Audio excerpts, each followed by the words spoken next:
Olá, sejam bem-vindos à primeira aula do capítulo 6 e desta vez iremos falar sobre as soluções. Bem, esta aula será ministrada por mim, Milagre Mar. Bem, soluções, falar de soluções é a mesma coisa que dizer mistura homogênea, né? As misturas homogêneas devem ter pelo menos dois componentes, em que um dos componentes vai ser chamado de soluto e outro componente vai ser chamado de solvente. E a mistura de soluto e solvente vai formar aquilo que nós chamamos de solução. Ok, solução, nós vimos nas aulas anteriores que é aquilo que vai apresentar uma única fase, mas essa uma única fase pode depender dos instrumentos que podem ser usados nestas observações.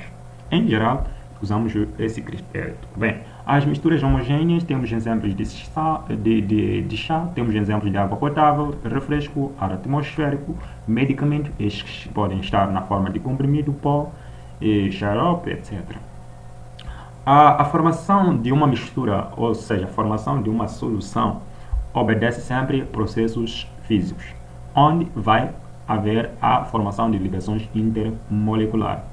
Ok? E não há alteração das propriedades, não há alteração dos componentes que fazem parte daquela mistura. Por exemplo, se eu misturo açúcar e água, o açúcar nunca vai mudar de ser açúcar, não é? Nunca vai mudar, por exemplo, o sal quando estiver dissolvido em água, não vamos dizer que o sal mudou naquela mistura, não é? Porque é possível recuperar o sal que formou-se ali, ok?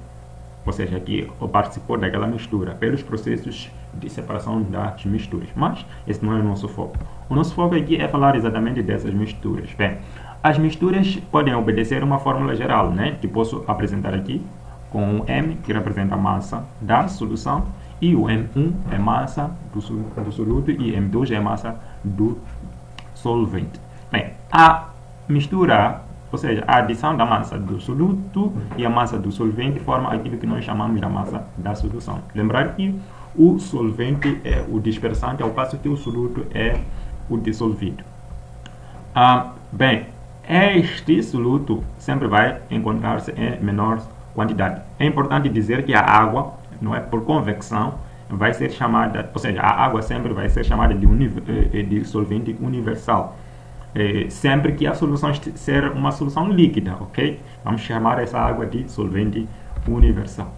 Bem, as soluções podem ser classificadas de acordo com o estado físico em sólidas, líquidas ou gasosas, né?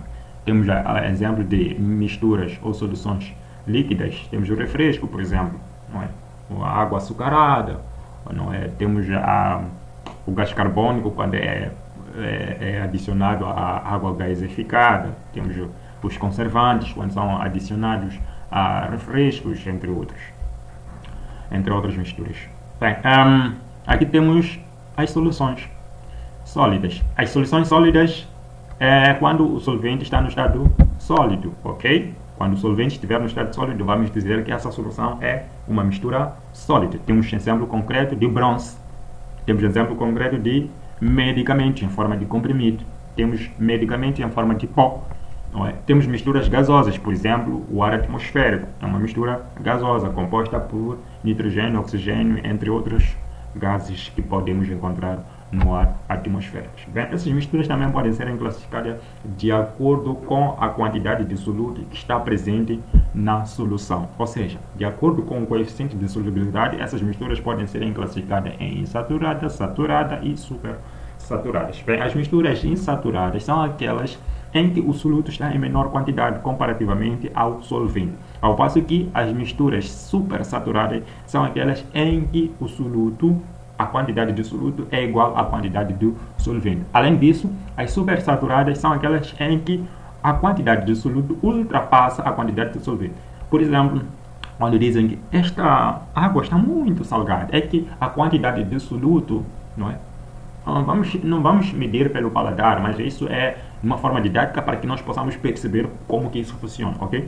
Quando diz que essa água está muito salgada, é que a quantidade de soluto ultrapassou aquilo que é o normal ao nosso paladar. Mas essas quantidades do soluto e do solvente, ou seja, a quantidade de soluto que pode ser adicionada a um solvente é calculada de acordo com uma grandeza física, chamada ela coeficiente de solubilidade. Bem, esse coeficiente de solubilidade é a relação entre a massa do soludo com a massa do solvente. Então, se nós formos a dividir esses valores, vamos ter um coeficiente de solubilidade específicos para uma dada mistura, ok? Por exemplo, se dizem que o coeficiente de solubilidade, não é, de água e sal a esta temperatura é este. Então, se nós queremos aumentar, por exemplo, as quantidades, não é, aumentar ou diminuir as quantidades do soluto e do solvente, vamos ter que mesmo obedecer esse coeficiente de solubilidade, não é? A divisão entre esses dois valores deve dar esse valor, ok? Aqui também, se nós formos a dividir esses valores, tínhamos que ter pelo menos esse valor, né? Mas aqui tivemos um valor inferior a este. Então, isso significa que esse coeficiente de solubilidade é menor em relação a este. Logo, vamos estar esperando uma solução insaturada.